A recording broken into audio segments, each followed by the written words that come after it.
Yesterday, we introduced you to Megan White, a young Letcher County woman who has lived with diabetes almost her entire life. Today, you'll meet her mother to learn more about what it's like raising a child with the disease. WYMT's Kassidy Stricklett joins us now with more. Cass? Steve, Amanda Smith says she knew something was wrong with her daughter Megan when she was just a toddler. Her worst fear became her reality when doctors diagnosed Megan with diabetes at just 3 years old. She says the diagnosis not only changed life for Megan, but for the entire family. The signs were there. Staying thirsty and losing weight. Amanda Smith's instincts told her something wasn't right. So I took her to her pediatrician.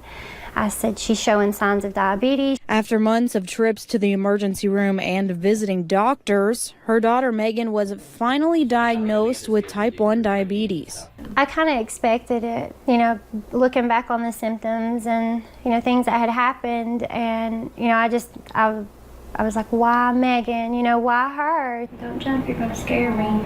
While thankful for a diagnosis, Smith says it was hard to wrap her head around at times. I would have what I would call feel sorry for myself days. I'd be like, well, why did it have to happen to my child? And, I don't wish it on anybody because knowing how it is, it's a terrible illness to have to deal with every day. The family did everything they could to make sure Megan was healthy. As she was learning, I was learning, my mother was learning.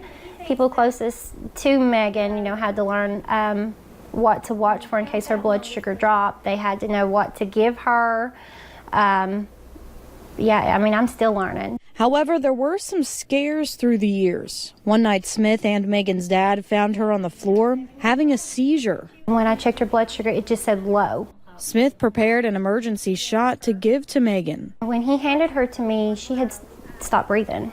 And when he called 911, the operator said, please tell me somebody knows how, to do CPR. And her dad knew how to do CPR to get a pulse going so I could give her that shot and it could pump through her body. Luckily, scares like that rarely happen now. New technology allows Megan to monitor her blood sugar closely.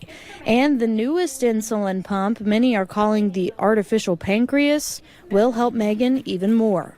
I hope that it keeps her regulated more, her blood sugar levels, and she can kind of not have to worry about programming all these readings, her readings and her carb intake, and she can just walk around like she's not a diabetic.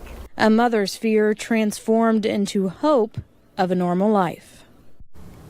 Tomorrow we will continue to learn more about Megan's journey and the process of getting the new insulin pump many are calling the artificial pancreas. I traveled to Huntington to talk with Megan's pediatrician that she has seen for years about the new pump and how it will help others. Make sure to tune in tomorrow at 6 for that story. Steve?